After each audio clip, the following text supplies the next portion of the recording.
let me unmute myself. And again, welcome to this webinar training.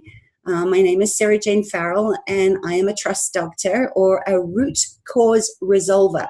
So I really, in simplistic terms, want people to know that you're not broken. People like you that are kind, that are sensitive, that are empathic, and are always over-delivering or over-functioning, and just feel like you're either lost, you feel like there's something missing from your life, or maybe you have gone through a traumatic experience and you just can't find yourself again. So you keep checking out or numbing down, or you're hyper vigilant all the time. So I've helped hundreds and thousands of people over the last 20 years, and animals, recover from debilitating and misunderstood conditions such as depression or PTSD or anxiety, chronic pain, and fatigue, to come back to trust, to come back home to their hearts and really live a fulfilled, happy life. And I apologize, I am having problems with Facebook today. So if I keep cutting in and out, I'm sorry about that. There will be a replay. So stay with me. If you're being triggered by technology and the things that are out of control, or you have no control of in your life, just know that we're really joining here today in a place of compassion and patience for each other. And I don't teach the fluffy stuff, you know, that's interesting, but doesn't give you the results that you want. I really am hoping that in showing up here today, that I'm going to teach you what you really need to know to remove trauma and unconscious patterns at the root that is probably keeping you stuck and frustrated, so that you can have more abundance and love and connection that you want so badly, but you just never knew how to get there before. Or maybe you have, and it lasts for a while, but then it goes back to the way that it was before, or worse.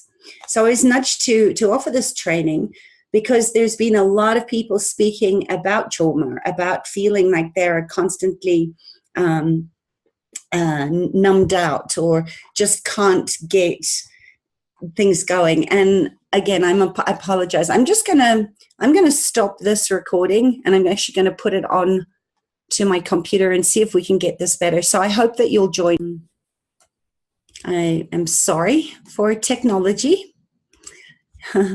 Some things we have absolutely no control over, but we're here today, and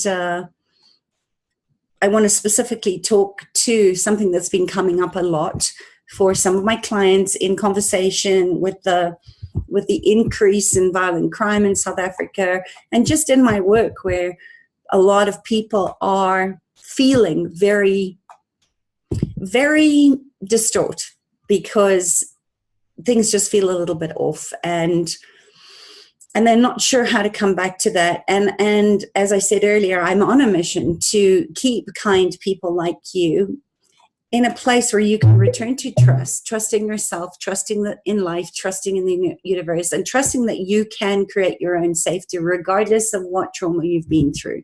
So even though we have all been traumatized on some level or another, today I have other shows about trauma and how to return to trust. But today I really want to specifically concentrate on giving you some clarity around what PTSD is, and the difference between that and soul loss. So as I was saying earlier, before I was so rudely interrupted, I was nudged to offer this training because there's been a lot of people speaking about this as a result of something that's significantly less traumatizing or life-threatening than the big five, like sexual abuse, like being at war, or some other violent situation that I mentioned in the ACE study, like death in a family, divorce, incarceration, incest, some of the big traumas. That really is a sustained life-threatening experience. And,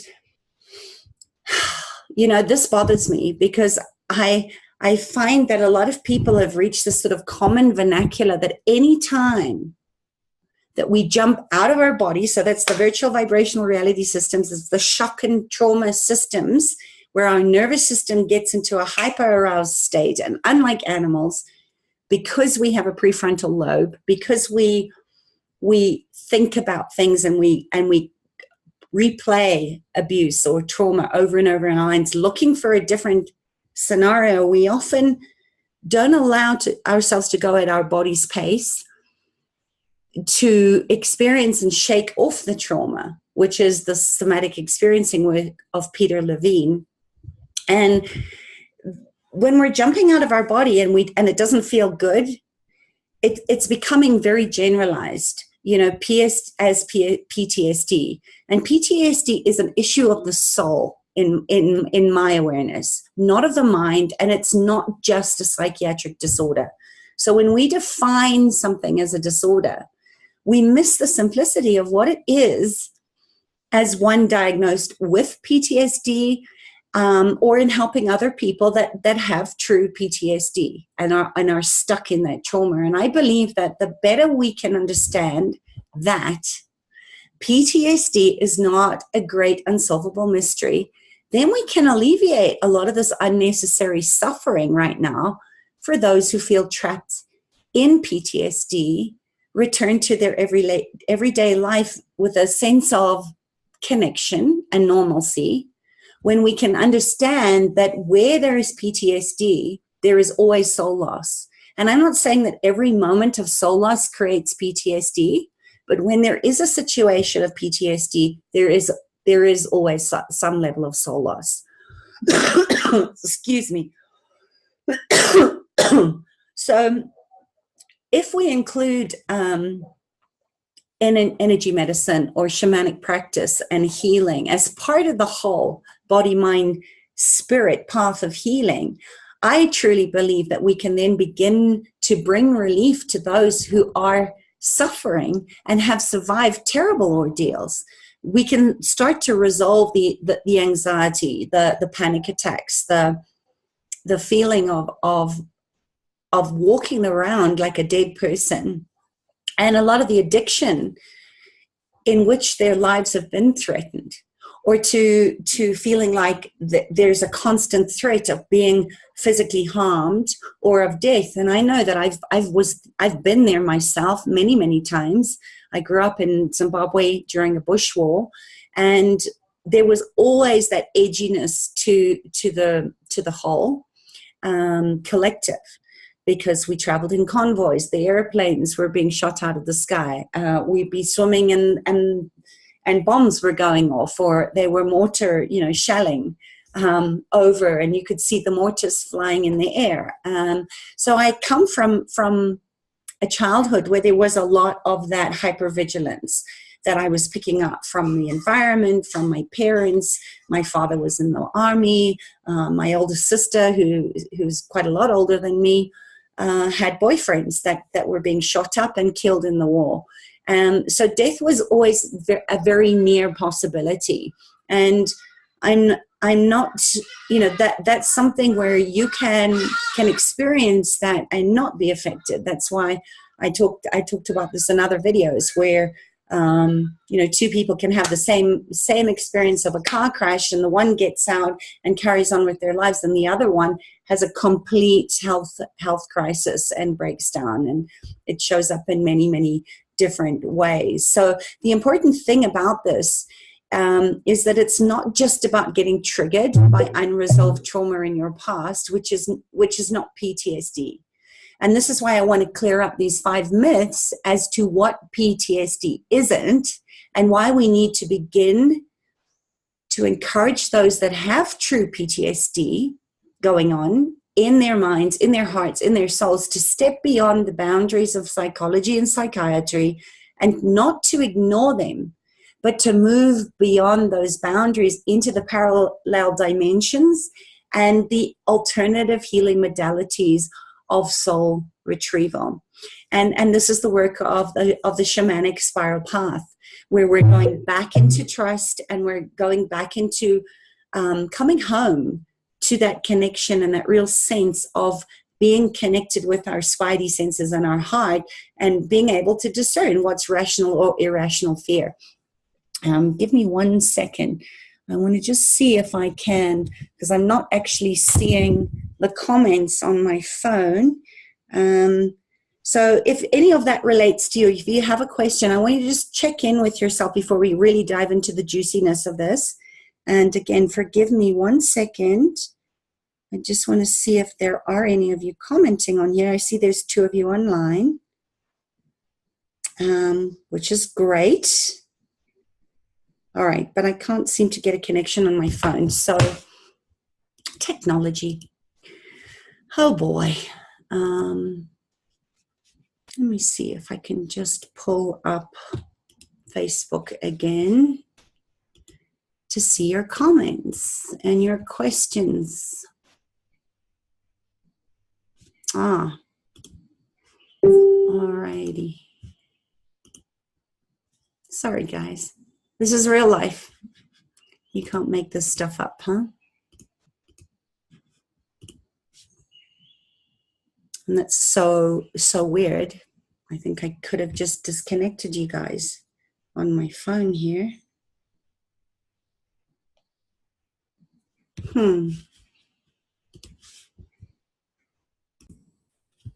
Okay, so let's dive into this. So this is kind of, gosh, that was a real pattern interrupt, but you know, why do we need to begin to look at true PTSD and what is normal shock and trauma, and why I love the practice of working with horses, with people that are stuck in a traumatic response or hypervigilance or some form of getting really close to or in PTSD, is horses have such great hearts and they really know how to endure. They're so resilient. And this is where I've seen more and more horses who really know how to suffer, who really know how to, you know, not ask for the road to be easy, but to ask for a stronger back, are such great healers because they're prey animals. And we're really speaking in all of this, in all of the healing trauma and root cause removal to this part of rational and irrational fear. And getting people to a place where they can neuromodulate, because horses give us such great feedback, to be able to look at, okay, is this fear real or is this imagined? Is it because you're going back into the story of when you were attacked by the bear in the woods, and every time you go into the woods or see a tree or a movie with trees, that's still running from that timeline of where that issue got trapped in your tissues because you didn't have the right tools to be able to shake it off.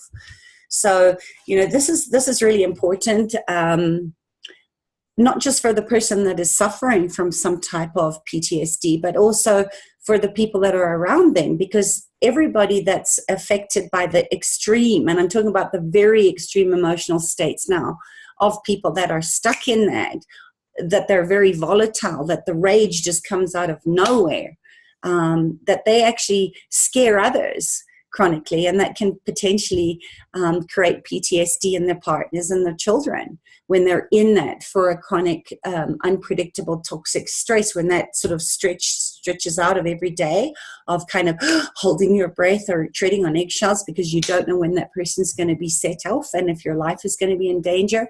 And this is what I find really sad and excruciating, is that there's a big domino effect, largely because those people that are suffering from true PTSD are not getting the support that's so vital, an aspect of looking at soul loss, which is actually so simple.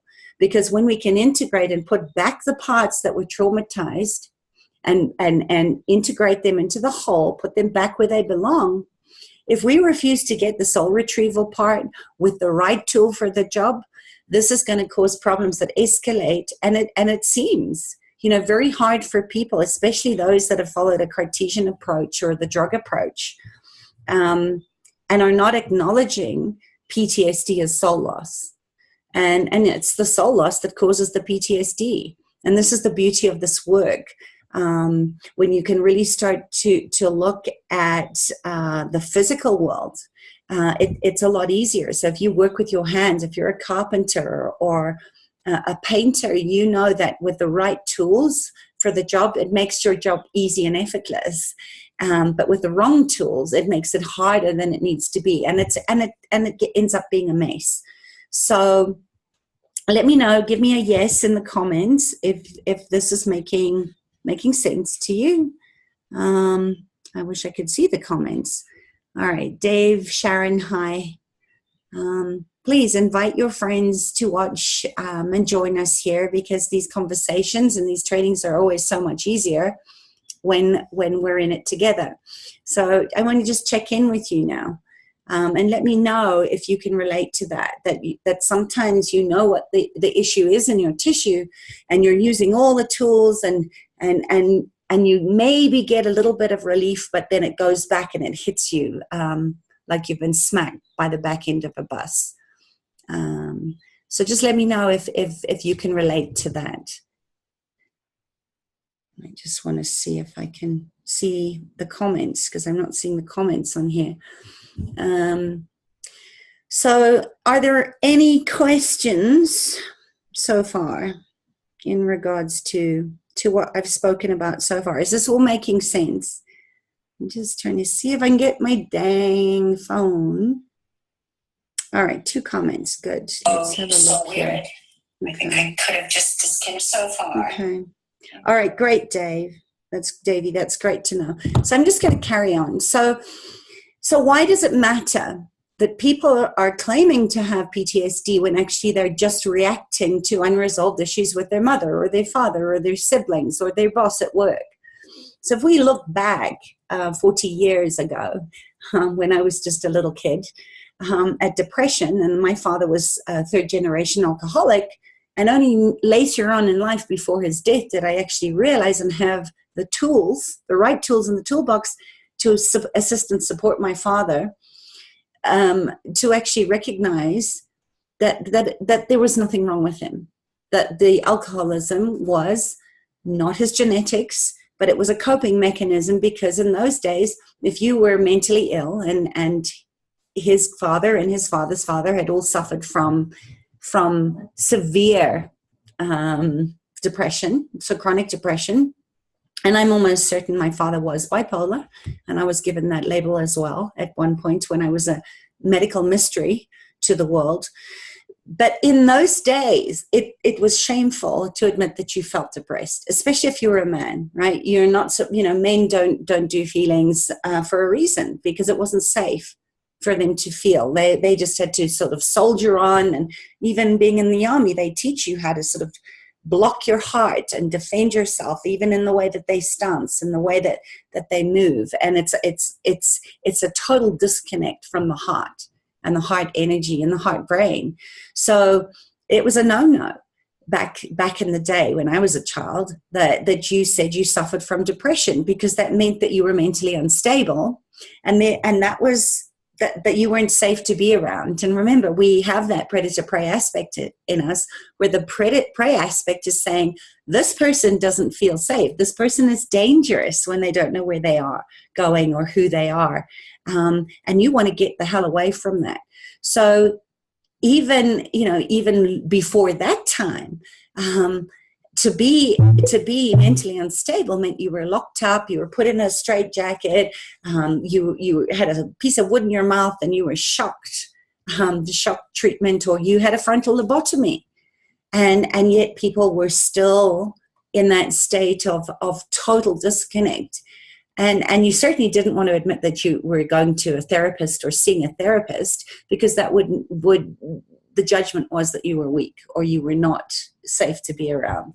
So, coming forward into 2018, clinical depression's become so common and co-opted that if we have a naturally ordered day of depression where, say, for example, your cat was run over and killed by a car, or your child just slammed the door, which my tween is doing a lot lately, saying, I hate you.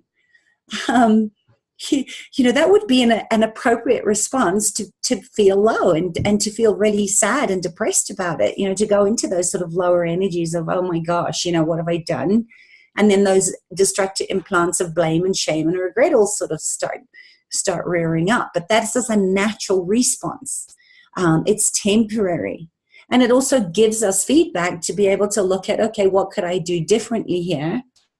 Not from being able to control what the other person is choosing, but from a place of saying, okay, they're having a moment. How can I be in a place of observer role without thinking I need to fix anything?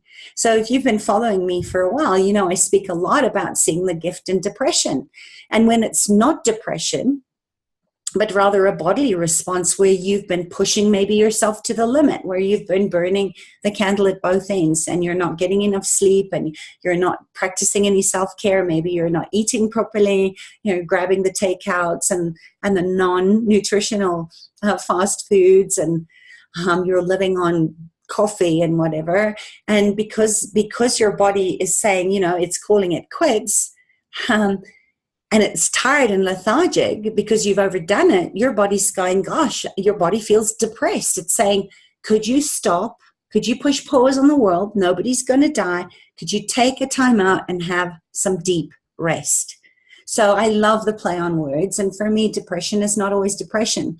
And I speak about that a lot in some of my other webinars, which you can find on my website. But, I think that the main thing, what I want to say here is that we've developed an intolerance.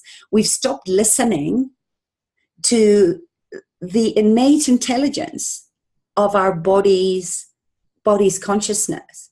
We've stopped listening to the feelings as feedback from our inner selves that we're out of balance. And instead we go, oh my God, I'm so depressed. And then we go out and we ask for an antidepressant. And we've medicalized away and confused what I call the little d's, the small d depression, which is a normal, healthy, natural bodily response, with a much more severe, sustained, and intense version of that situation, which we would call chronic big depression or clinical depression. That affects body chemistry. Of course, it's going to affect your body chemistry. And this is where, in some cases, drugs are prescribed. But I still believe, because I was misdiagnosed as bipolar, as being clinically depressed, when I'd actually, in hindsight, now know that I had just gone through a very traumatic life and death situation where I nearly killed myself because I was living with a narcissistic husband who'd worn me down for over 15 years. I had just lost my multi-billion-dollar business that I'd built up, and everything that I knew as my life. I'd lost my home. I lost my cats. I checked into a mental hospital because it was a good place to hide. And I was in a state of shock and trauma where I was thinking there was shame, there was guilt, there was how could I have been so stupid, all the things that I mentioned at the beginning of this. But I wasn't bipolar. Was I in two minds, which is another way to look at the play on bipolar? Am I on two minds, or am I unipolar? Am I all feeling, all thinking, all being? Am I empathic? Am I picking up on other people's things? Am I saying, gosh, I want to be here and I want to have a bodily experience, a physical experience in my body? And the next minute I'm saying, I don't want to be in my body. It's too painful to stay here. That's, to me, the true definition of bipolar. It's being in a split mind, which is actually a very normal state if you have the right tools to actually move through in a place of creating your own safety and coming back to trusting that you can rebuild your life, which thankfully I, in my own experience, have done not once, but a couple of times. And I think the problem with that approach to medicalizing and diagnosing and labeling things that aren't true is when you Band-Aid, you are bypassing. There's a spiritual bypass where you don't get to actually sit with the pain, with the gift of what is going on here that my body is asking me for. And we're not listening to that from our intuitive deep down place, because the pain, we're always, as mammals, we're looking for pleasure, and we'll do anything possible to avoid staying in pain longer than we need to. So the tolerance or desensitization, that problem of appropriating someone else's suffering, which is not always accurate either. So in my case, it was like, oh, what's wrong with you? Just snap out of this. Is when people start comparing their little depressions with what is truly deep, dark depression or medical, clinical depression. So if my little depression, which I eventually go into and I spend some time and I get some support and I get the gift and I move on. If my depression, which is actually a healthy response to the situation, is dealt with and passes, and if I address it and then I can deal with it, and I can be more compassionate to other people that are going through their own healing crisis or are stuck in PTSD or are in the big depression or in the big clinical depression. And I'm not going, well, I got through it, so why can't you? Which is not very kind or compassionate. So if I can address it, and this is what most people go, well, I got myself out of it, so what's wrong with you? And it's very confusing because we're confusing small depressions with what big depressions like PTSD or extreme states of depression are, instead of allowing that person to go through whatever it is they need to go through, to sit with their feelings and assess what's going on and just hold the space for that so that they can align to what they need to change. And that's that feeling of low energy and lack of joy and everything else. Is this making sense? Good, Dave. I'm so happy that you're here with us. And Sharon, let me know if this is making sense to you, or if you know somebody that could benefit from listening to this. And just give me a yes if you can relate to that ever happening to you. Because, here's the thing. As much as we want to live from a place of compassion where we're not judging people, it's part of our nature. It's the same as saying, we'll never be without fear, right? But we can turn how we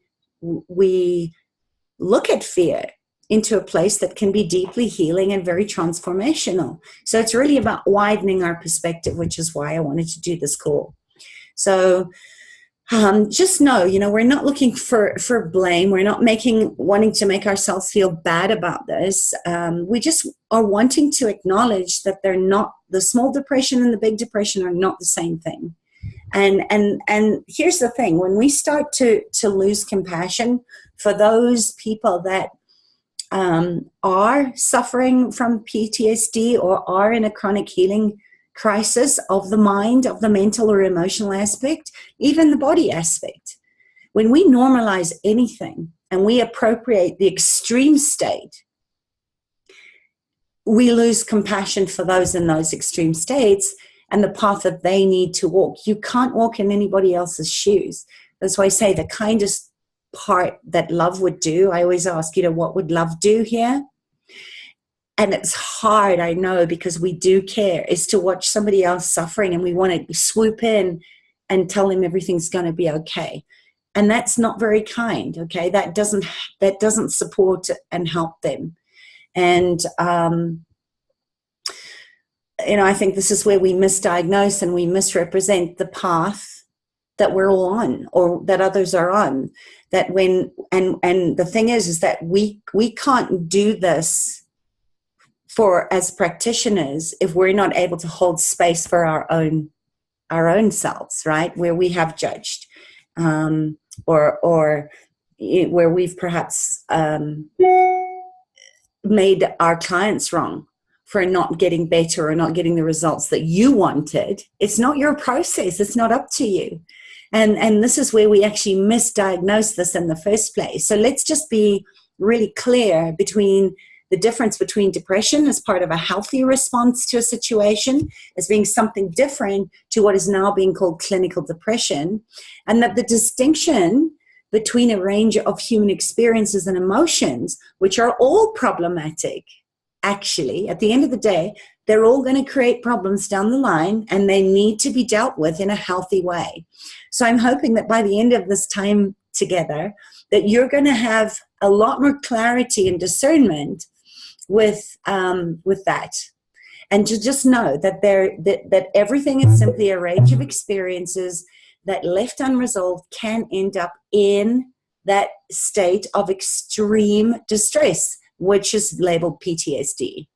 So they are related, but does it make sense that we have to draw the line when we see them as degrees of extremes along a range of symptoms, and that the growing number of people who do suffer with PTSD because of rape, because of extreme violence like war, the five big ones that I speak about in adverse childhood experiences, and especially the growing number of soldiers that are returning from wars, who are just thrown back into their old lives without any kind of support, where the suicide rate is epidemic and on the rise.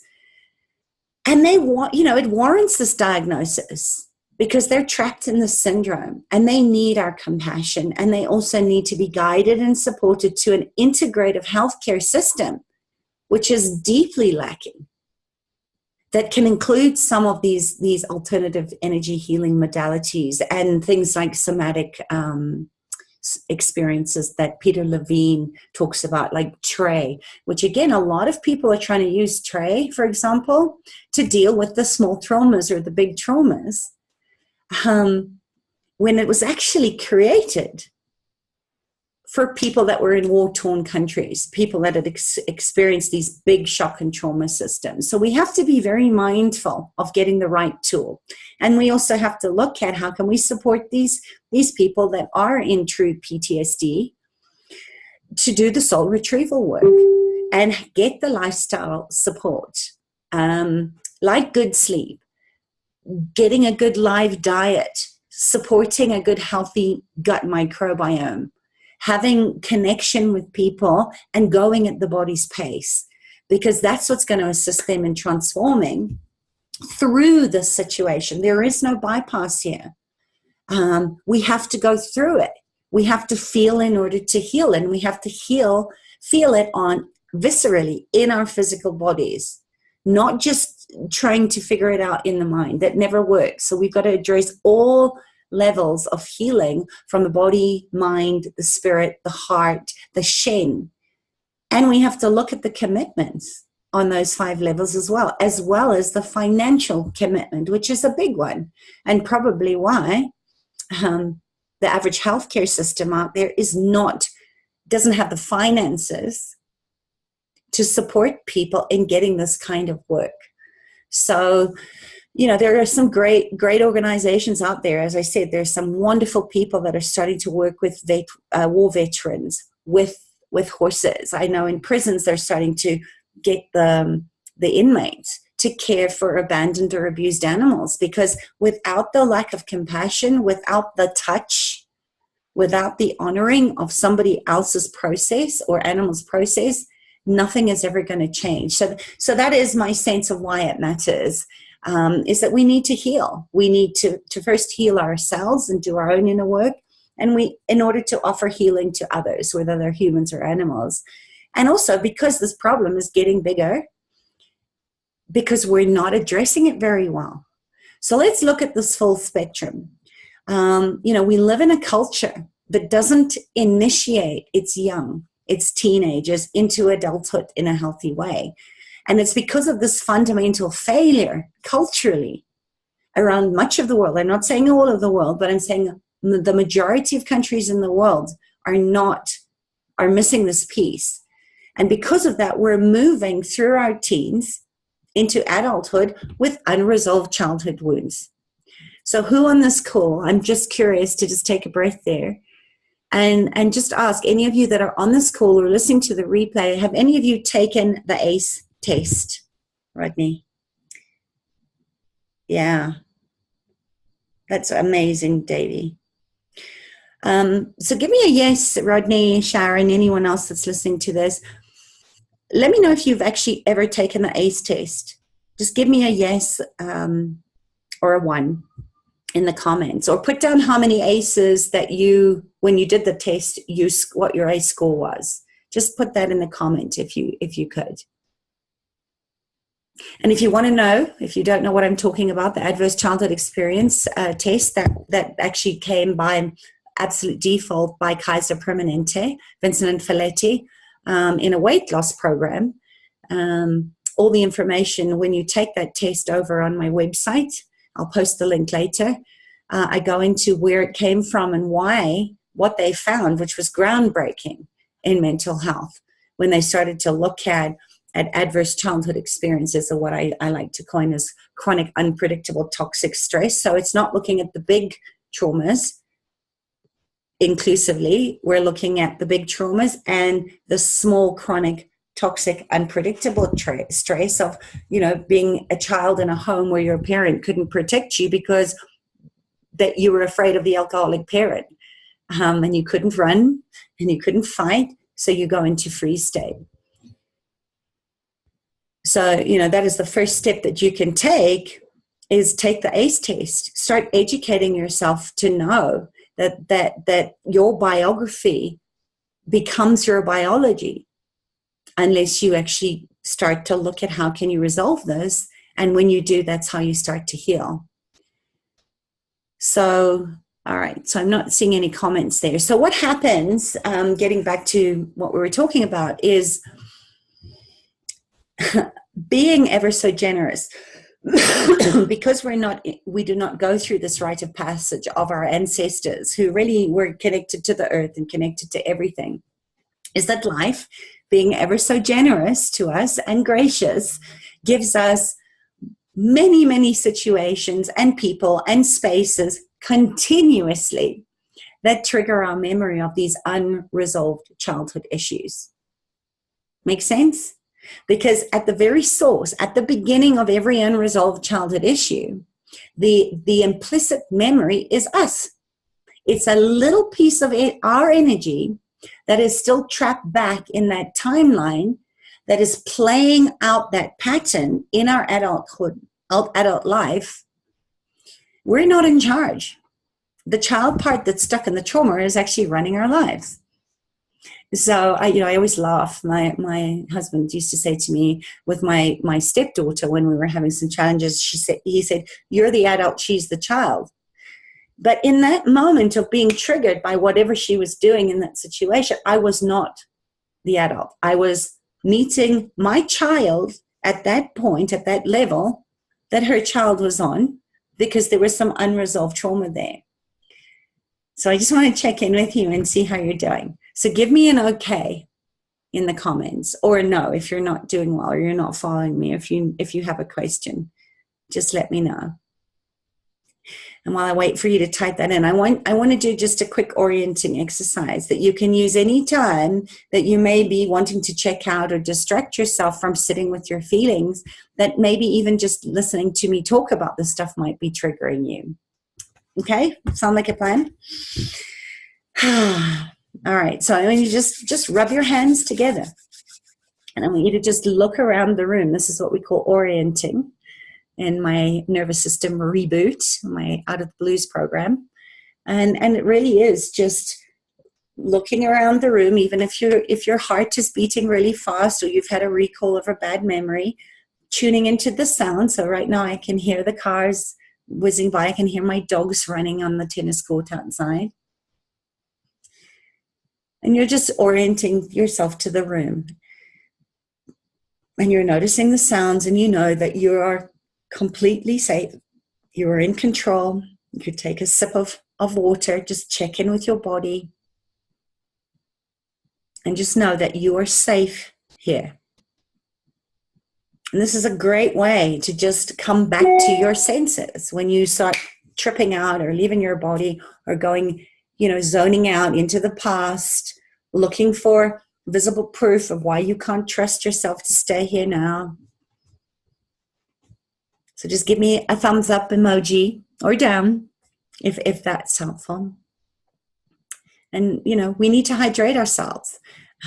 Part of the time where we get that feeling of exhaustion or headachy or zoning out, or we can't focus, a lot of time it's just as simple as hydrating, drinking more water. So just know, all these energies are not lost. They're simply all here with us, the issues in our tissues. When we deny these thoughts, feelings, and emotions, when we go into the spiritual or the emotional upset, because there's things that are not resolved in a good way, this is where we hold them in our present time bodies, right? We lock them up. So where it gets locked into your body at the time that your body experienced that and never got time to integrate or shake it off. And if you haven't read Peter Levine's book about Waking the Tiger, I highly recommend it. And my other amazing mentor, Dr. Gabor Mate, I've spoken a lot about his work, and his work changed my life. I probably wouldn't be the person I am here today if I hadn't had his incredible mentorship amongst many others. So his book is called When the Body Says No, and this is what we're talking about here. It's that when you start to find that you're frozen in time, when you're telling the same story over and over again, there's something that needs to be looked at and integrated and brought back into a space of safety. And this is where there are other videos and webinars that I've done where I say you literally have to grow your own child parts.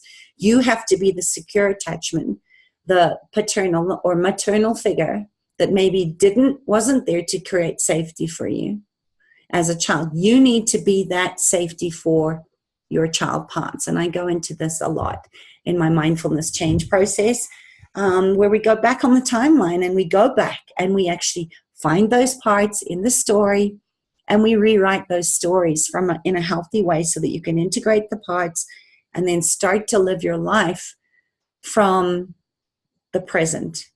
So you'll find lots of resources around healing the abandoned child, and where I discuss that work of Gabor Mate's, where these immature emotional parts of your life are the roots of much of your chronic and terminal dis-ease, right? So where you're out of ease, where you're out of flow, where you're out of alignment, where you're not listening to your body. So I'm just connecting the dots here. Okay. So let me give you an example. So say you have an issue of abandonment with your father because he walked out on your mother when you were just a little kid.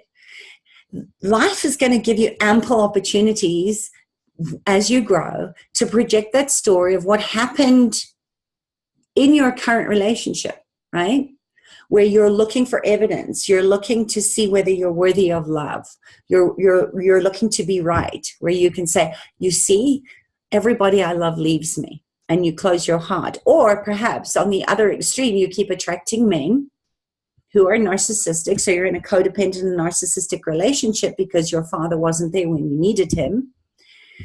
And those men are always going to you'll always set it up that you attract the men that are going to leave or reject you or be emotionally unavailable or ambivalent in the relationship to trigger that old wound of being abandoned by your father or having the fear of dying alone, okay, or living alone or whatever it is for you.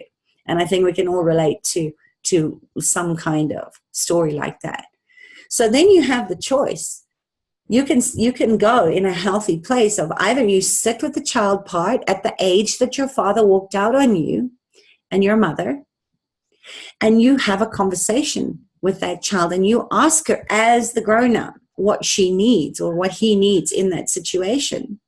Thank you, Davey. This work is so important. So I appreciate you keeping me company. But So that wound is constantly going to come up because the greatest fear for you is oh my gosh, the belief system is, oh, I'm never gonna find a man that sees or loves me for myself, or I can't possibly love somebody that much because I'm afraid I'm going to be hurt or abandoned or rejected again. So you either have the choice to go back into that familiar emotional state of projection. My dogs are barking. This is life. It's busy out there.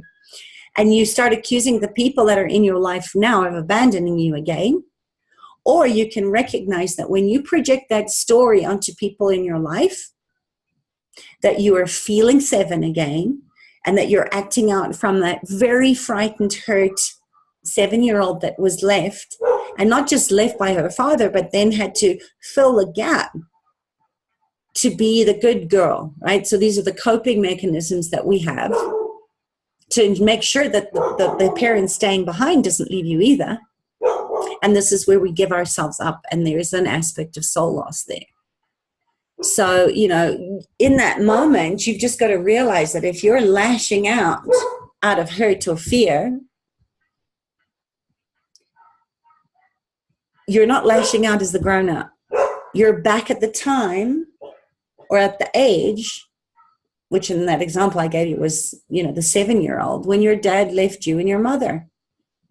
And you're in that space of overreacting as the child. So 2 things can happen here. You can, as I said, you can either notice that this is what's happening. So you notice the trigger, you feel where you feel that in your body, and that you're overreacting and lashing out at the people that love you and that are there for you based on the story of your father leaving. Or you either go into underreaction, right? So you shut down, you go numb, you withdraw, you pull back from the world. And it doesn't matter which way you go, they're both inappropriate responses to what happened in the past. So when you recognize, gosh, here I am, I'm getting triggered and I'm projecting my unresolved childhood story into the present, onto the people that love and support me. And I'm going to choose to notice that response and use that moment that life has given me to track back to, when was the first time that this happened? What did it feel like? Was it you, or were you the observer? So were you the victim, were you the perpetrator, or were you the observer of this? And when you get the clarity and the awareness of that, then you can actually start to change your story and work to clear this pattern of abuse that was there with you at the time, right? It was there with you in what was. So this is where the current time you, the grown-up you, the you now, listening to me, and that child at the age that she was, in that case, the 7-year-old, need to actually come together in compassion, in patience, and rearrange and resolve that together, right? That is wholeness. When we want to say we want to heal, that's what we're going. We're gathering the parts and pieces of us that have splintered and fractured and fragmented, and in the terms of psychology, dissociated, and bringing them back in a way. So it's like, how would you talk to a child that was just learning to crawl, that had fallen down and bumped its head on the table? You wouldn't be in judgment. You wouldn't make them wrong. You wouldn't be unkind. You'd be caring, and you'd encourage them to get up and try again. So I know it's often difficult because you can't hear reason, right? You can't be rational when your nervous system and your amygdala is sending out this alarm signal that there's something to be very, very afraid of. When you're in that fight, flight, flee response, you can't hear it. And this is why the trust process that I use and the mindfulness change process that I love to teach and use in my sessions is so successful in getting the results. Because we're retrieving the wounded parts along your timeline into the current day, and we are literally rewriting the story so that your nervous system can reset by you creating your own neuromodulation. You can come off that high state much quicker and go down to a rest and digest stage again. So, thank goodness, this is the heart of the clearing work that I teach. And I'm so grateful that I have it because it works. And there are other people out there that are teaching very similar processes. But the beautiful thing is that the more of us that are doing this, the more of us that can hold space for people that are stuck in fight and flight and fear, which is causing the wars and causing the separation sickness where everybody is disconnected and everybody is in lack and scarcity.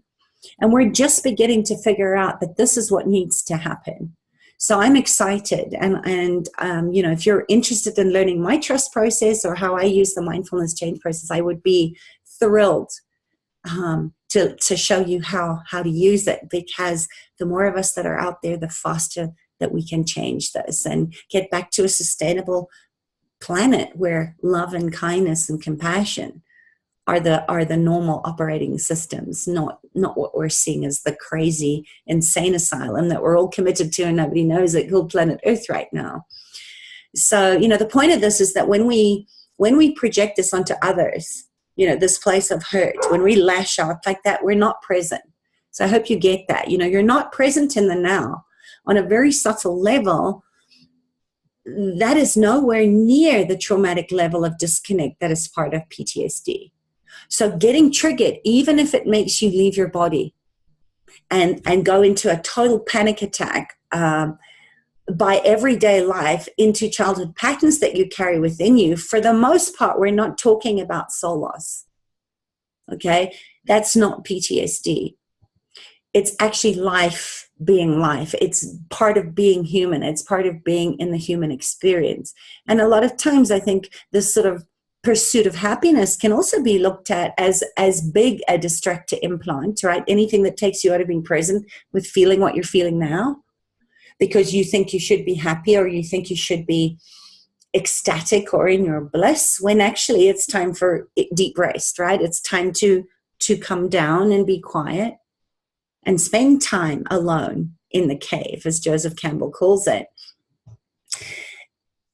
If we miss that part of where life is actually trying to teach us, it's gifting us this beautiful lesson to go and look at, where did I abandon myself?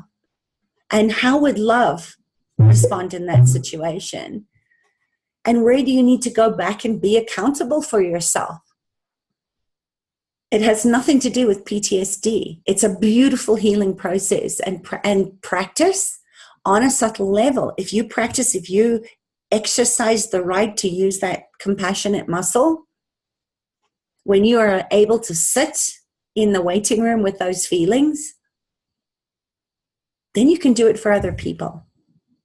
So, you know, this is bigger than all of us. And I think that that's where we have to look at, when we're not able to be whole with ourselves in the moment, to work with these memories, these implicit and explicit memories, and these stories that we're projecting into the present moments, and carrying those beliefs around with us that we're unlovable and that we need to work harder. And even when you work yourself to near death, you're still not getting what you want. And, you know, that you're totally unlovable, or that people can't be trusted, or the world is not a safe place. When we go there, we can't take care of our needs. And that's where a lot of people go, okay, you know what? I'm just going to continue to play out the story of being a helpless victim so that somebody will take care of me and I don't die alone. So, you know, that happens so often to all of us, and it's not your fault. It's that, you know, we all carry faulty belief systems and emotional patterns that oftentimes are familial or ancestral. They're not yours, but we do carry that along the line, and it's up to us to stop it, right? To stop the abuse in its tracks. So no story or belief is going to change until you start looking at, where are you constantly being set up in your family systems or your cultural programs, that when life happens, and say, you know, maybe your family, like my father, was excessively angry. He was volatile, and he was loud, and he was abusive. So my natural response was to either shut down because I couldn't run away, and sit with that panic. And even if they're being angry, so here's a sideline on that. Even if they're being angry is totally legitimate, you're still going to do that, right? You're still going to either shut down or lash back in that anger. And either way, it keeps you from tracking your reality. It keeps you from tracking your emotional, physical body's response to that perceived threat in present time and space. And then you're unable, because you're shut down or you're acting out, to experience what's going on in this present moment. So it's not in the implicit memory, it's not in the story, and it's a big deal, but it's not PTSD. So I want you to, I want you to really, my dad too, Jane. Oh, okay, good. Oh, thank you for being here. So is this making sense so far, Davey? And anyone else that's on the line? Sharon? Christina? I think what I'm trying to say is that it's important to understand that if you're being triggered and you're constantly being thrown into the past, you begin to project your personal reality onto the current reality. So you're no longer in that present time, in the now, as Eckhart Tolle calls it, which is important because if it's unaddressed over time, so this is that chronic, unpredictable, toxic stress. It's just a different day, same bullshit, okay?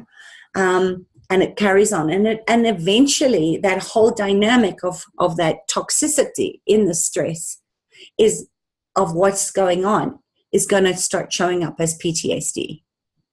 Okay?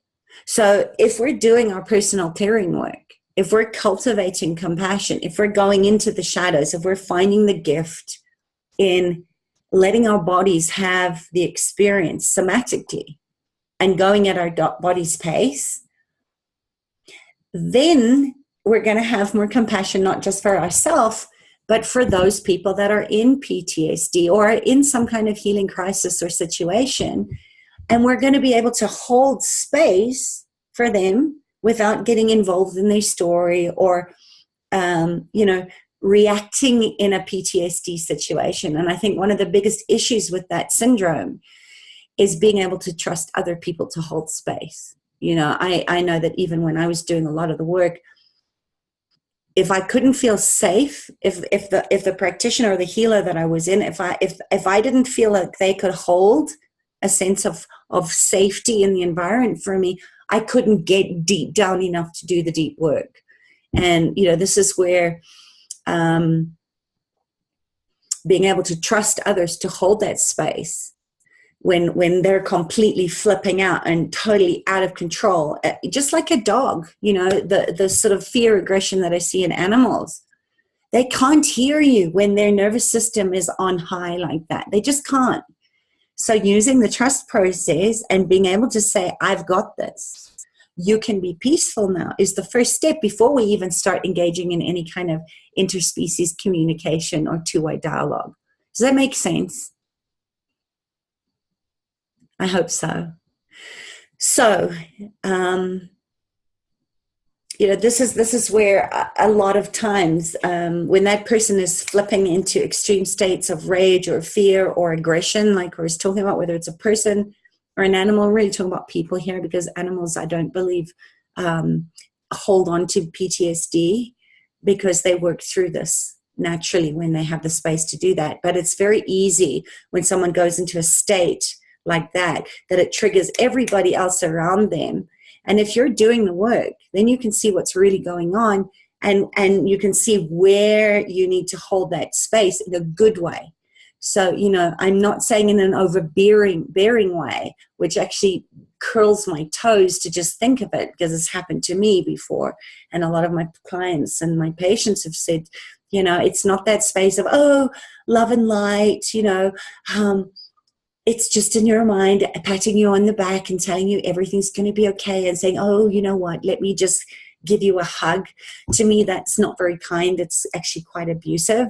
So I'm really talking about holding a space in a way that a true warrior woman or a brave warrior way of holding space for whatever needs to happen, to get out of the way, to be the observer and let people know that it is safe for them to fall apart.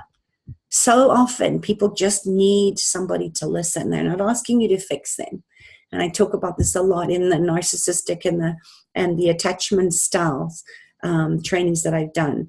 So, also know that in ancient cultures, this is what they did different. They had a village, right? They had the ancient wise medicine woman. They had the tribe. They sat in the red tent. They practiced mindfulness and connection. That is the spiral path of the shamanic journey. Instead of doing what I've just described in this modern culture that if we could even call ourselves evolved, to me it's a devolution, because we're not doing that initiation. We're not initiating ourselves to ask our energetic team help and our spirit helpers and our team, our physical team and our guides and our medicine totems, our medicine guides, our animal guides to help us. And we're not doing our own inner shadow work.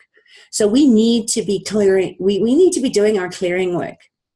And it's a skill, it's a muscle that we need to develop. So it requires a deep sense of allowance and compassion and patience, because you're not going to get it overnight.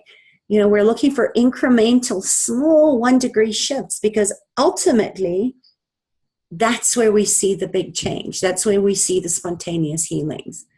So we need to be doing our clearing work. We need to be using the skills that help us to have the emotional agility to clear when we need to clear and cleanse when we need to cleanse, and then integrate the parts of us to become a whole living being.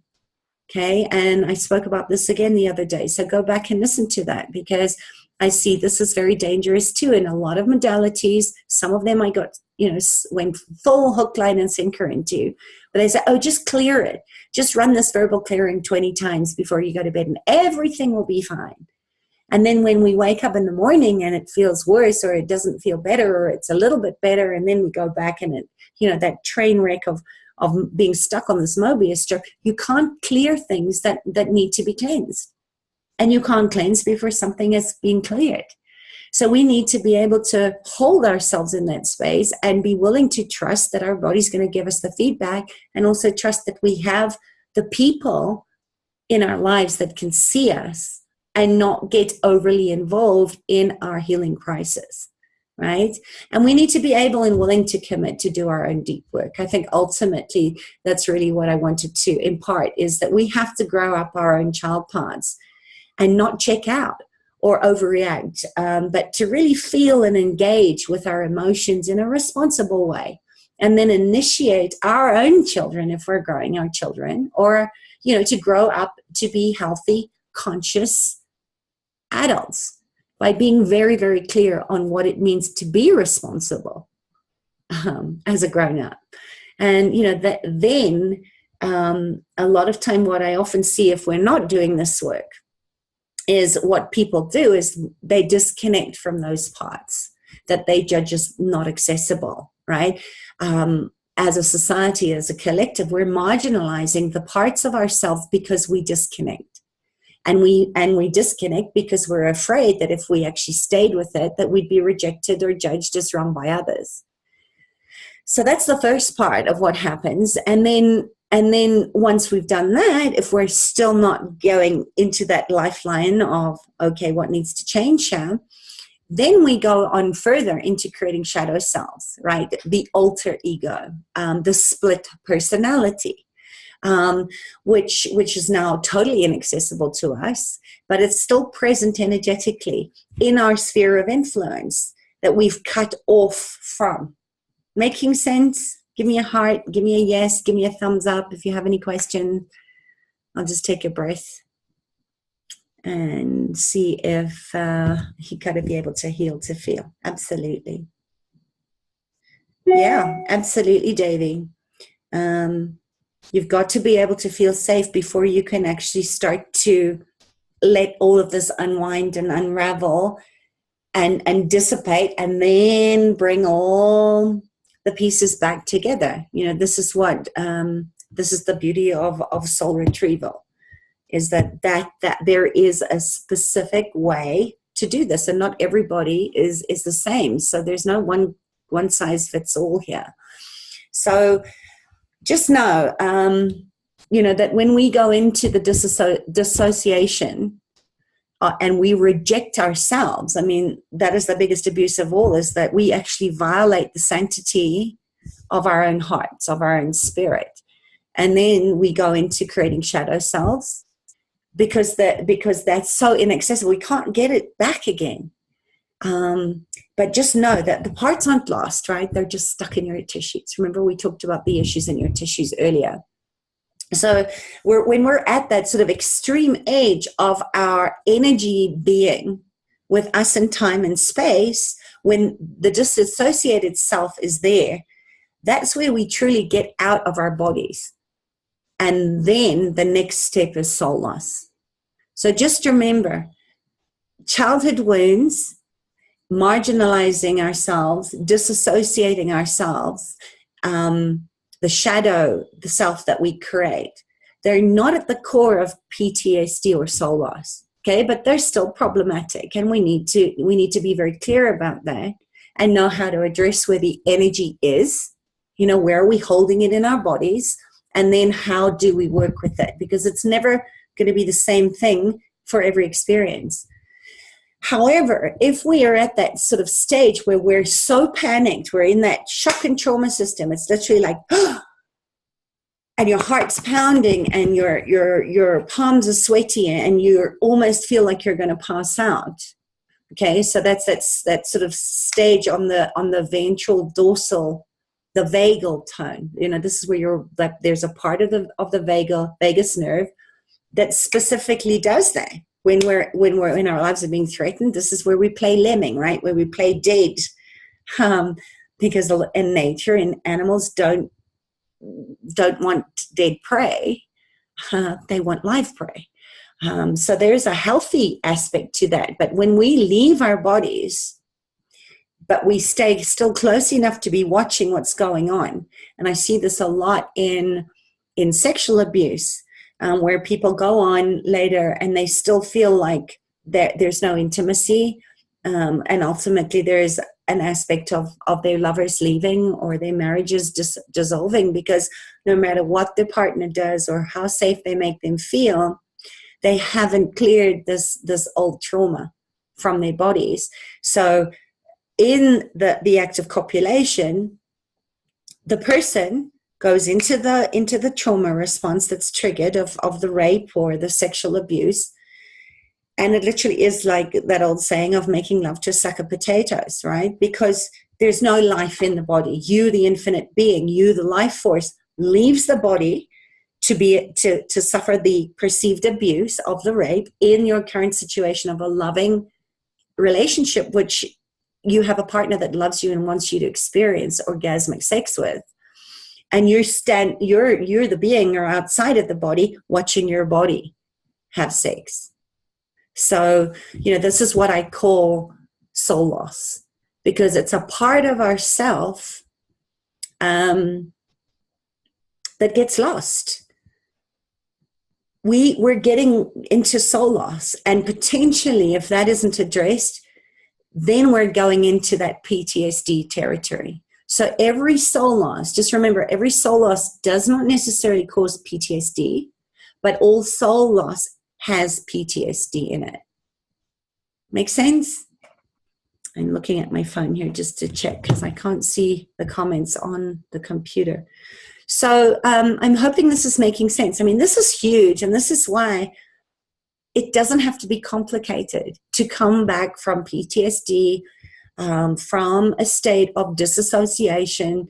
But today we're really talking about PTSD and soul loss. It's totally possible, and it can be a beautiful, very powerful, very loving way when you go into the soul retrieval work and bring yourself back to yourself. Come back to the heart and really trust that you've got this. Okay? So I don't know how long I've been going, almost at 90 minutes. So I want to just sort of close up, but I hope that this makes sense to you. Just remember that what is soul loss? Soul loss is a part of yourself.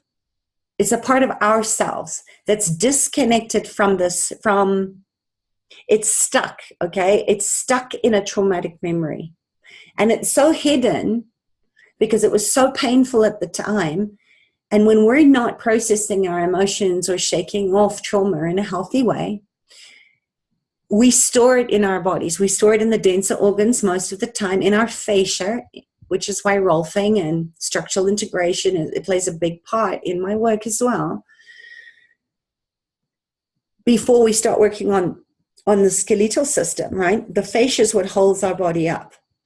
So when you're so stuck and you can't access that anymore because it was just too painful, so you've forgotten about it. I used to call those black holes as a child. I just had all these black holes in where I couldn't access time frames or people or names or any kind of memory from certain times in my life.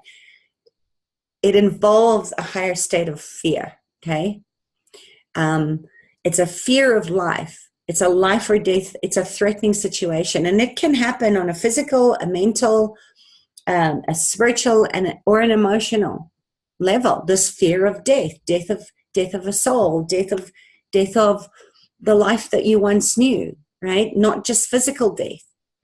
And a really simple example of this is like being this bright-eyed, curious child that's full of the wonders of the earth. And I'm giving you stories from my own life, but going to Sunday school and before then, talking to Jesus or God or whatever your, Muhammad or Allah or whatever, Buddha, whoever it was for you.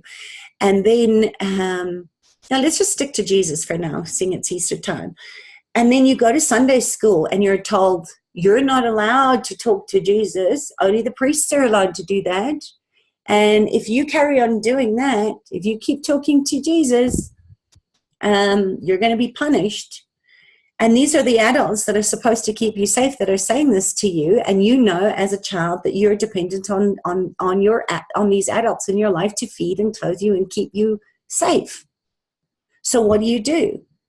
You go into the conclusion that a part of you must be really, really bad for talking to, and you must be a sinner, and oh my God, you're going to get punished and you're not going to get loved, and then there's going to be no food. So there's a lot of conflict around spiritual divorce when we're children, because we start to be made wrong for our sense of connection with the spiritual realms, with the unseen realms. And mentally, it can be like for, when a child, I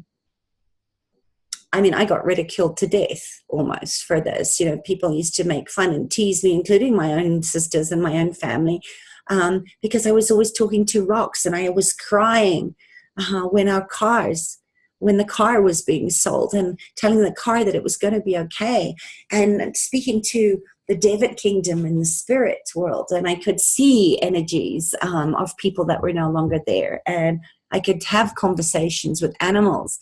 And I was so connected on that level to the unseen world. And mentally, it was very conflictual to be told, oh, you know what, you need to stop doing that crazy talk. People are going to think you're mad and you're going to get locked up in the tricky, and it's not right to talk to things that aren't there, and it's not true. So we cut them off from that experience because we're being invalidated by other people, and then we lose that sense of connection and magic, which sometimes takes us, like in my case, it took me a good 30 years to reconnect to that part of me that could have deep, life-changing conversations and create a lot of comfort for animals and people that were in distress because partners had left and they were feeling like there were things that they still needed to say, because we get jaded over time. And we start to question how we see the world through eyes that are, that we live in a beautiful, abundant universe that is always supporting us, until somebody tells us that we're all alone and that it's all made up, and, Easter bunnies and Father Christmas are just part of that bad programming. So just know that emotional trauma is a common, is a very common one as well, because if you were, as a child, unable to go to one of your caregivers for comfort when you were afraid, or if they were ambivalent or avoidant or just not there, or you couldn't go to them because that parent that was supposed to be protecting you was actually the one that was creating the threat. Hitting this is the abusive drunk that's hits out and lashes out and hurts people, not just with words but physically. That is very confusing because we start to misidentify that as love. Okay, and that's a lot more of what I talk about with the codependent relationship with narcissists and the ambivalent or avoidant mother or father that just wasn't there for you, that couldn't meet your needs or keep you safe. And that person that parent is a threat. And yes, some of it is an agreement, an innate agreement, where a soul contract that you made to choose those people as your parents is broken, and it's terrifying. So, when kids can't express their feelings, or they're made wrong or told it's unacceptable, and if this happens long enough, so this is the chronic, unpredictable, toxic stresses, all of this is toxic stress. And when that carries on for long enough, right, and over a long period of time, so I always say trauma is never in one event, okay? And on the nervous system, it's like there's one event, and then we go out and we gather millions, so it's like neural nets. So we start creating these neural pathways that all we see is a world that is terrifying, a world that is not safe. And this can come from, familial abuse, ancestral abuse, cultural abuse. This could be being bullied at school, or having to keep a secret from an abuser that's sexually violating you as a child, where they're threatening your family or threatening your life if you talk about it. And being in that long enough can potentially create soul loss. So again, I encourage you to take the ACE test and download my 7 tips that you'll get on that PDF, and a whole lot of information. Education is great, but then we have to do the training. So then we've got to go into how you can implement and begin to start healing on all these levels for you. Okay, so yeah, well, I'd be happy to work with you, Davey. So if I can be of any support, give me PM me, and we can set up a time to Skype or just see if this work is resonating with you and if you'd like to go deeper into it.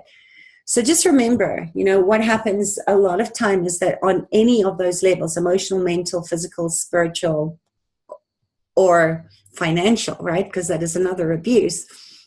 What happens is that the part of the self that's traumatized leaves the space, okay? So it's occupied a part of your body. It leaves the space and time because it can't handle, that part of you can't handle it. They can't deal with it for fear of death.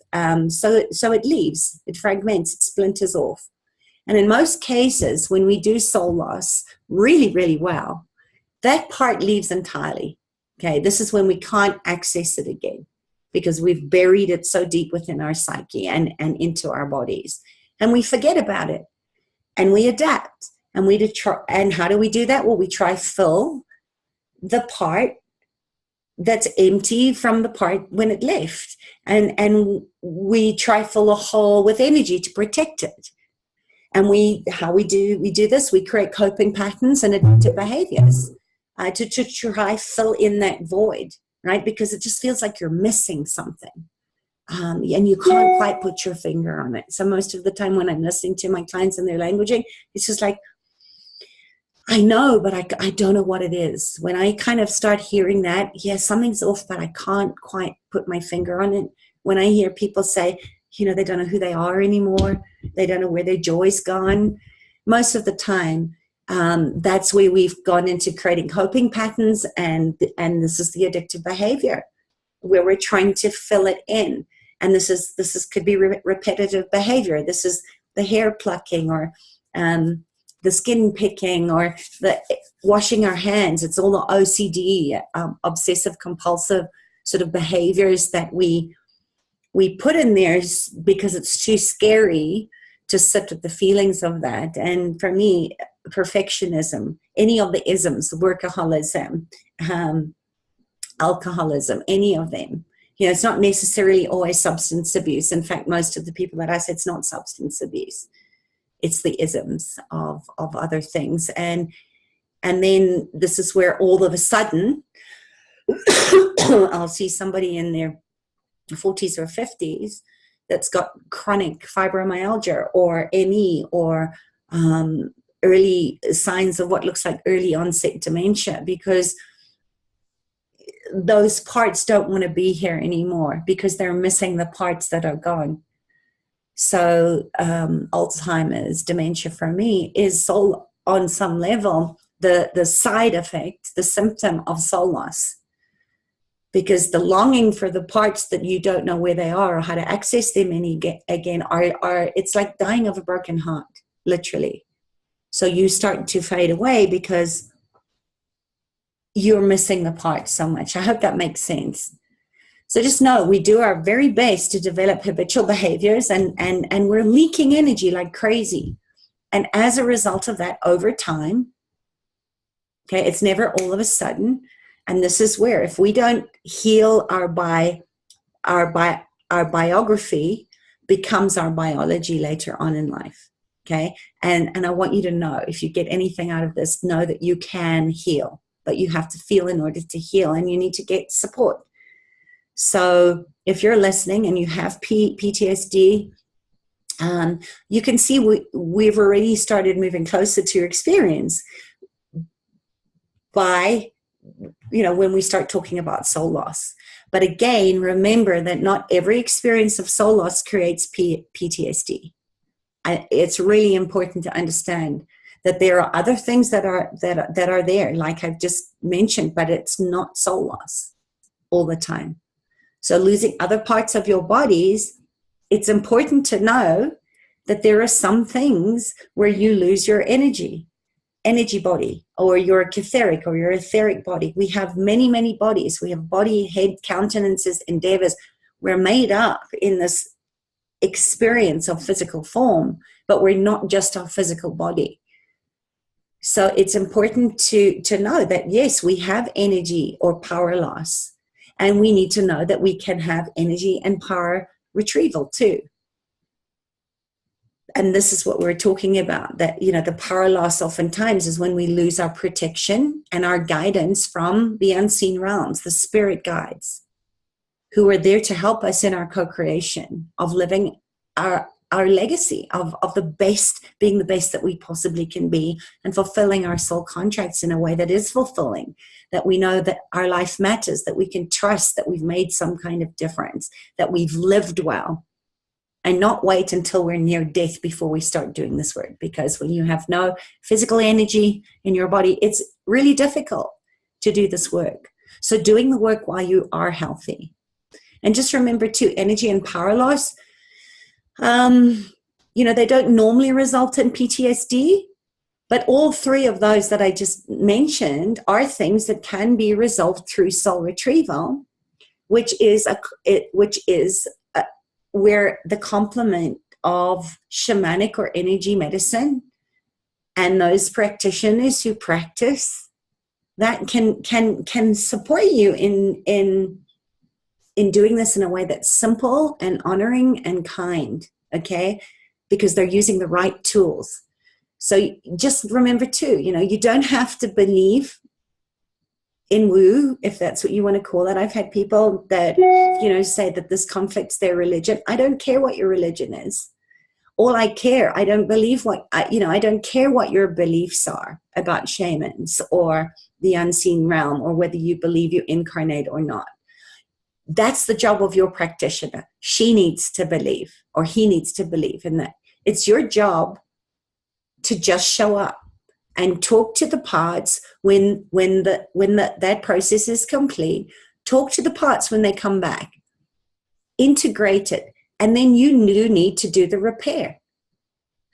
You need to repair and strengthen the parts of you where you had lost yourself, especially if it's connected to PTSD, because it damages you and everybody else around you. So, it requires a commitment.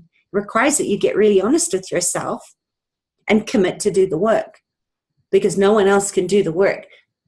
I can guide you. I can bring you to the place where your parts are whole and integrated again. And I can support you while you do your work, but you and only you can do the work, and the power of choice is yours and yours alone, which is what I always say. But, it's just like, I'm getting a little heavy here because it matters so much to me. But if you can't see the value of doing this for yourself, then do it for the people that you care about, because this kind of toxic abuse, this is where we are the ones that are responsible to stop the ancestral and the familial and the cultural abuse. It's up to us to change that, because we are the ancestors of future generations that are not even being born yet. And I know the power of this work.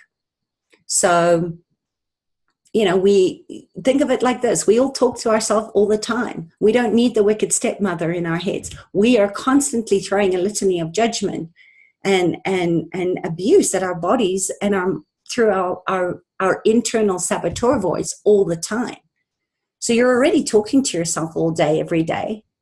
So just think of it that, once the soul part of you are all back, all you have to do is talk to yourself. Do the integration. You don't have to buy into shamanism or energy medicine to get whole again. The repair is simple, and the healing is on your hands. That needs to be done, whether you believe in it or not.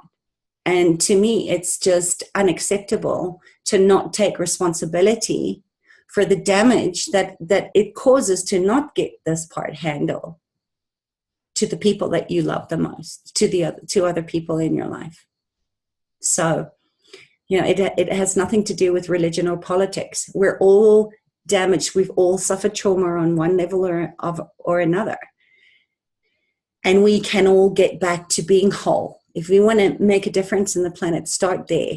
Start by doing your own work. Because as a collective, we need to normalize shamanic and energy medicine as a logical course of healing, because we know by now, science is already coming around to that. 30 years ago, people laughed at the idea of being able to communicate with other species, to communicate with plants and rocks. Science is proving it's caught up. We know that our cells are communicating all the time with each other, that every cell in our body, every proton, every atom, every soliton, every quark, every space between that has its own consciousness, and it is in intercellular communication. We are the microcosm of the macrocosm. And the sooner that we actually realize that in our coming whole, we heal in our coming home to our hearts, in trusting our part that we're playing, the sooner the world gets to heal, the sooner the collective gets to heal. And it's the logical choice of healing. So all PTSD, remember, involves soul loss. Not all PTSD is soul loss, though. So we need to reserve the term, which was really what I wanted to talk about, and also being very careful of coming to the conclusion about what bipolar means or what it means to be, psychotic or be suffering from PTSD or chronic depression. We need to reserve those terms and those labels. And, specifically, again, getting back to today's topic, PTSD, where we're describing extreme soul loss and sustained fear for our own survival. That's what PTSD is. Everything is just how we perceive it. And when we acknowledge, then we can start to heal it. So just know, PTSD can come from any type of extreme state of prolonged violence. And some of those are mentioned. The big five are what I described in the Adverse Childhood Experience study, which you can find on my website. I will post the link below. And those are the things like sexual abuse, of incest, of child abuse, of having a family member incarcerated, of seeing somebody be killed in front of you, or an animal being killed. For me, that was PTSD. Was the first time when I was 5 or 6, when I checked out of my body, when my father shot a beautiful kudu that I had literally merged with. And I felt that animal die. If you haven't seen the movie Powder, that's about as close as my experience to what that felt like of soul loss. So if you haven't seen it, I highly recommend that movie. I'm sure you can find it on Netflix. So that's it. Just remember, a lot of people that I talk about, mostly the war vets that have come back from, the soldiers that have come back, that have literally had bits of their fellow soldiers splattered all over their faces, where they've had limbs blown off, where they are in classic PTSD symptoms. They describe it like having a wound that is like constantly open. And for me, it's like having a wound and rubbing salt or lemon juice in it. Yeah, or it's the other side. So it's either that heightened sense of sensitivity, or it's the other way, where they just feel like totally vulnerable, where their soul's dimmed out, where their spirit, they just feel like they're like dead men walking. And a lot of them then go into the blame and the shame of feeling like they're weak because they can't function back in the real world. And that I've also had people describe it as feeling like a wounded animal that's just can't get to the side of the road. If you've ever seen an animal get hit by a car and they're trying to crawl to the side of the road, it's traumatizing to watch that. And they're kind of they give up. They just wait to be sort of picked off by a prey animal for good. So there's this place where it feels like they're just existing. They cease to live. Nothing brings them joy anymore. And it's because they feel lost, right? Their spirit is lost in those experiences.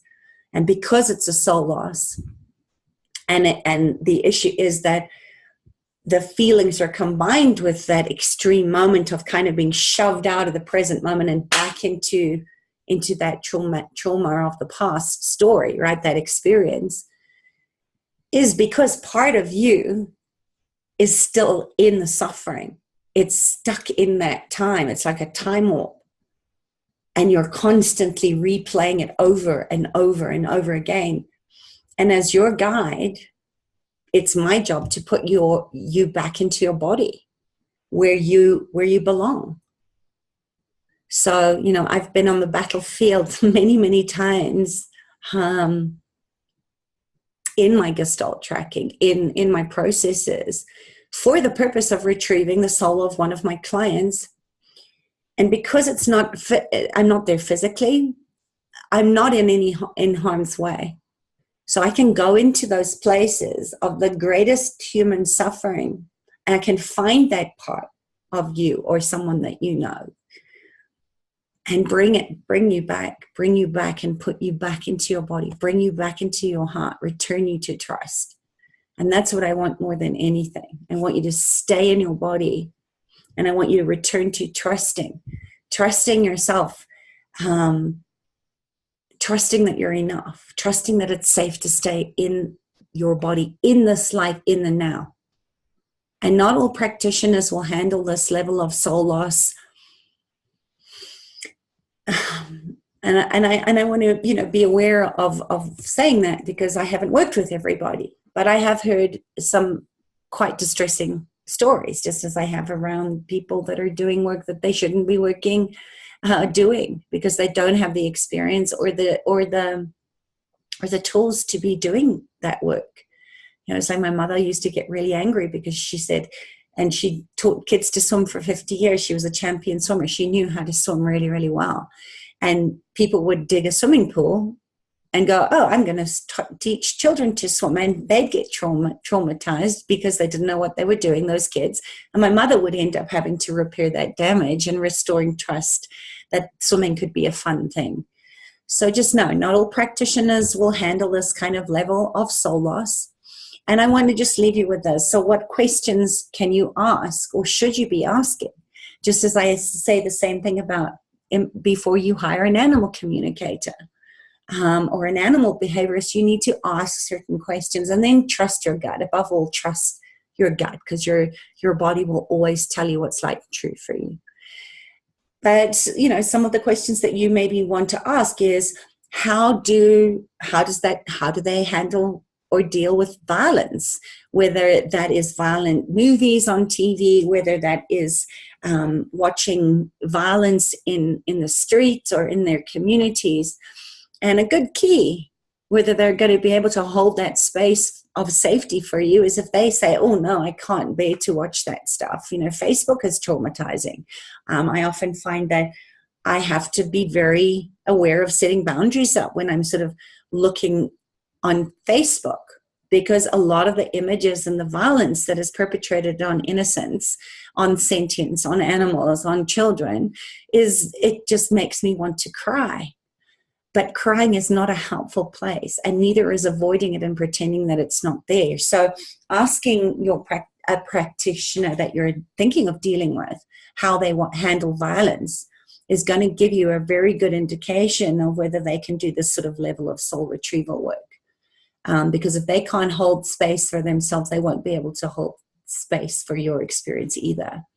And then you want to be asking, also, what kind of clearing work they do for themselves that allows them to stay relatively untriggered and to be able to be in a neutral space with this type of trauma that you might come up with in your sessions, and interpret it correctly.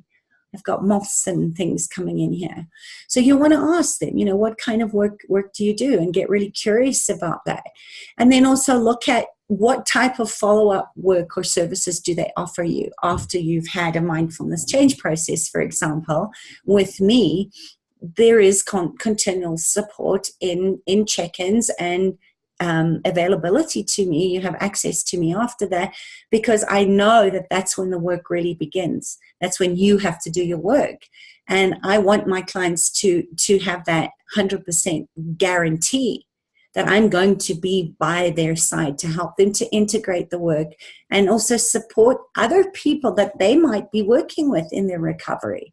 So other practitioners and healers who are helping them do, or you do the work, because I want to educate them and give them as much information as I can within the client patient confidentiality that's going to give them what they need at a level of high integrity, because your soul demands it. So that's it. I hope you got some value out of today. If you're listening to this on the replay, thank you for tuning in. I know I went really, really long, but this is important work, and I think you can't really put a time or a value on this. So if you know anybody that might be suffering from one of these stages that we spoke of today, if you're sort of seeing some red flags where someone's sort of heading into that aspect of completely going into full PTSD symptoms and shutdown, please share this with them, and just be willing to just soften your heart and be kinder when you meet people out and about in your life that perhaps are struggling with some of these sort of complex, not spoken about very much, emotional or mental issues. It's not like physical abuse where the scars are not always visible, but you can see it. This is the 100-yard stare that people talk about in war veterans, where there's nobody home, there's nobody in, and I just want you to leave knowing that there is hope, that you can do this with the right support. And if you're supporting somebody that's going through something like this, I honor you, I see you, and I have deep appreciation for you. And I would just invite you to make sure that you are getting what you need, so that you don't deplete yourself and that you can stay strong and honor your boundaries as well. And if there's anything that I can support you with, if you have any questions, if you'd like to speak to me privately, please go ahead. I'll put a link in underneath, as I said, to the ACE score, and go have a little mosey around in my resources. I have lots and lots of free resources on this, because I really want the more people that are doing this work, the more people that know about this, the better we're all going to be in the long term. And I know that if you're listening to me and you've stayed this long, you're a kind person that is empathic, that is intuitive, that does care, and you wear your scars as armor of your resilience, in a good way. So thank you again for joining me. Enjoy your long weekend wherever you are, and I look forward to getting to know you much better in the near future. Namaste. Lots of love. Bye.